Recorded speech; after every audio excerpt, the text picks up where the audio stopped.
Single arm banded lat pull. So you're gonna need a band or a cable machine for this one. I do have this one anchored up high right above me. It can work just fine anchored like high on a squat rack or just like high on a pole, an immovable object, something like that. So you don't have to have it like anchored in the actual ceiling.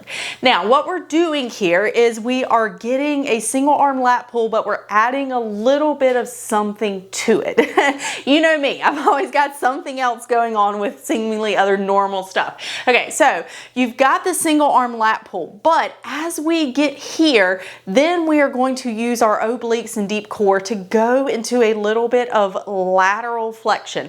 All that means is bending your spine to one side and then the other, and it should feel really good because we need our spine even during pregnancy to be able to move in all sorts of different directions. It doesn't need to just stay in this one spot like a really stiff rod all the time. So what we're going to do is you're going to grab your band like so and make sure you have a good amount of tension on the band before you start. You don't want it to be too loose when you start because then number one, it's not going to feel like you're doing anything, but it's not going to help you also get this kind of stretch that I want you to get as you are resetting in between reps. So we're going to start here and I will start you through the pulling part and then we'll go back to this part at the end and it'll make a little more sense that way. So what's going to happen is I generally like during most things during pregnancy, if I'm only using one arm and if it makes sense, I will put my other hand across my low belly. I think this gives us some really great feedback on what is going on.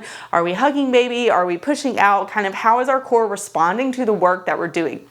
This is a great place for us to be able to feel that. So we're reaching high here and then you're going to pull down. As you start to pull down, you're not going to crunch right as you start to pull down. Okay, so it's not this right here. That's not it. Don't do that. Okay, so pull your arm down all the way first. And I've got it pulled down about as far as I can get it to pull. Okay, I'm not going to go much further down with my arm.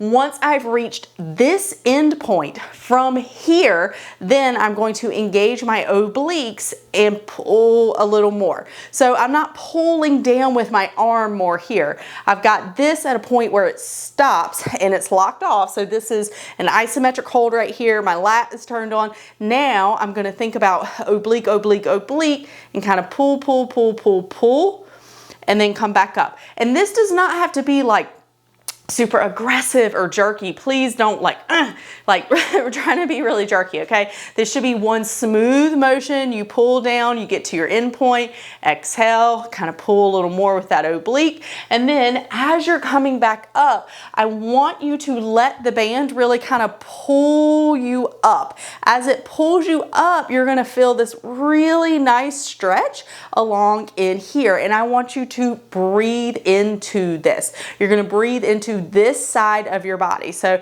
as you've pulled down, you've exhaled, got a lot of really nice deep core, oblique, and then you're going to let this come back up. You're going to inhale, and your goal is to feel right here. Sometimes it can even help to put a hand right here. When you inhale, and feel like, oh, can I feel my rib kind of moving out into my hand? Because that's what you want to feel in this position right here. So we're getting a lot of really great flexion on each side, and then we're getting some extension on the side at the same time. So like the best of both worlds going on here.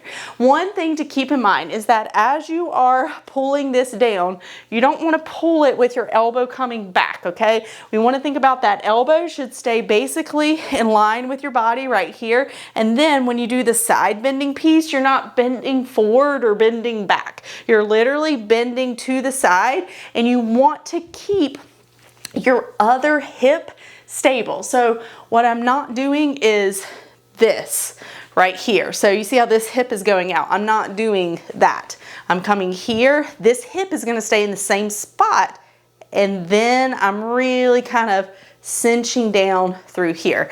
And in case you're wondering, it is absolutely fine to work your obliques during pregnancy, throughout your whole pregnancy. You may notice by the end, you're like, wow, I don't have like much room, but that's okay. You should still be able to activate them, feel them, and it can feel really good to actually be able to kind of like work your core a little bit more during pregnancy. All right, that is your single arm lat row with lateral flexion.